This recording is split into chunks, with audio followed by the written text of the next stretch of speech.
والمطلقات یتربصن بانفسہن ثلاثۃ قروء، اور جنہیں طلاق دے دی جائے ان پر لازم ہے کہ وہ اپنے جیوں کو روکے رکھیں 3 حیض تک، یہ عدت ہے۔ طلاق کے بعد 3 مہینے کی عدت ہے۔ اس عدت میں یا تو شوہر رجوع کر لے گا اگر 1 یا 2 طلاقیں ہیں، تیسری طلاق ہو گئی تو رجوع کا حق نہیں ہے، وہ بعد میں بات آ جائے گی، اور اسی میں چاہے تو اس کے بعد جب مدت ختم ہو جائے گی تو پھر اب شوہر کا حق ختم ہو جائے گا، اب وہ آزاد ہوگی، لیکن اس مدت کے اندر وہ دوسری شادی نہیں کر سکتی۔ والمطلقات یتربصن بانفسہن ثلاثۃ قروء ولا یحل لہن ان یکتمن ما خلق اللہ فی ارحامہن، اور ان کے لیے یہ حلال نہیں ہے، جائز نہیں ہے کہ وہ چھپا لیں جو کچھ کہ اللہ نے پیدا کر دیا ہو ان کے ارحام میں۔ اگر حمل ٹھہر گیا ہے اور بیوی کو ڈر ہے کہ اب یہ شوہر تو طلاق دے دے گا، وہ اپنا حمل چھپا رہی ہے تاکہ پتہ ہی نہ چلے اس کو، کیونکہ وہ چاہے گی کہ بچہ میرے پاس رہے، بچہ بچی جو بھی ہو۔ ظاہر بات ہے کہ بچہ اور بچی جو ہے وہ ماں کے لیے تو جگر گوشہ ہے، اس کے جسم کا ٹکڑا ہے، اس کے جسم کا لوتھڑا ہے، تو وہ چھپانے کی ٹینڈنسی ہوتی ہے کہ وہ جھگڑا ہی نہ اٹھے۔ ولا یحل لہن ان یکتمن، ان کے لیے جائز نہیں ہے کہ وہ چھپائیں ما خلق اللہ فی ارحامہن، جو کچھ کے پیدا کر دیا ہے اللہ نے ان کے رحموں میں۔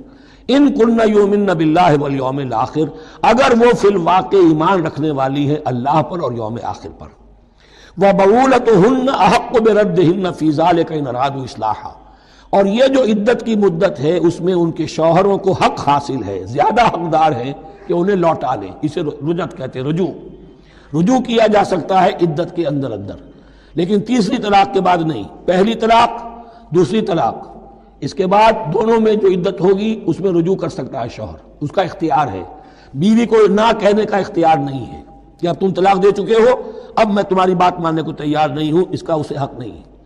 اسے پھر وہ مرد کا جو حق ہے وَبَعُولَتُهُنَّ أَحَقُّ بِرَدِّهِنَّ، وہ زیادہ حقدار ہے کہ انہیں لوٹا لے، فی ذالک، اس مدت کے اندر ان ارادوا اصلاحا، اگر وہ واقعتاً اصلاح ہی چاہتے ہیں۔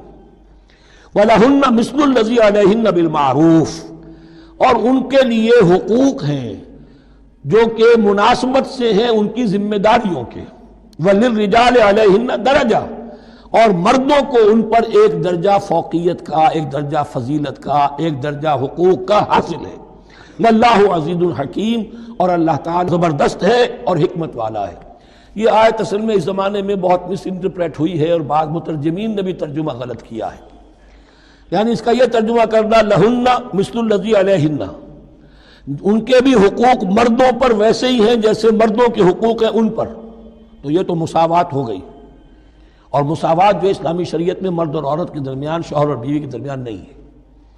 مراد کیا ہے؟ لام اور اعلیٰ کا جو استعمال ہوتا ہے عربی میں، لام کسی کے حق کے لیے اور اعلیٰ کسی کی ذمہ داری کے لیے۔ لہن، ان کے لیے حقوق ہیں، مثل الذی علیہن، جیسے کہ ان پر ذمہ داریاں ہیں۔ اللہ تعالیٰ نے جیسے ذمہ داری مرد پر ڈالی ہے ویسے حقوق اس کو دیے ہیں، جیسے ذمہ داری عورت پر ڈالی ہے اس کی مناسبت سے کورسپونڈنگلی پروپورشنیٹ جو ہے اس کو بھی حق دے دیے ہیں۔ اور اس بات کو کھول دیا، مساوات کہاں سے آئے گی؟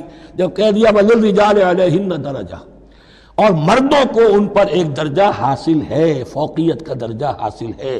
واللہ عزیز الحکیم، اب یہ تمہیں پسند ہو تب بھی اور ناپسند ہو تب بھی، اللہ تعالی عزیز ہے، حکیم ہے، وہ سب کچھ جاننے والا ہے، اور وہ زبردست ہے، جو چاہے حکم دے، اور حکیم ہے، حکمت والا ہے، اس کا حکم حکمت پر مبنی ہے۔ بارک اللہ لی ولکم فی القرآن العظیم ونفعنی وإیاکم بالآیات والذکر الحکیم۔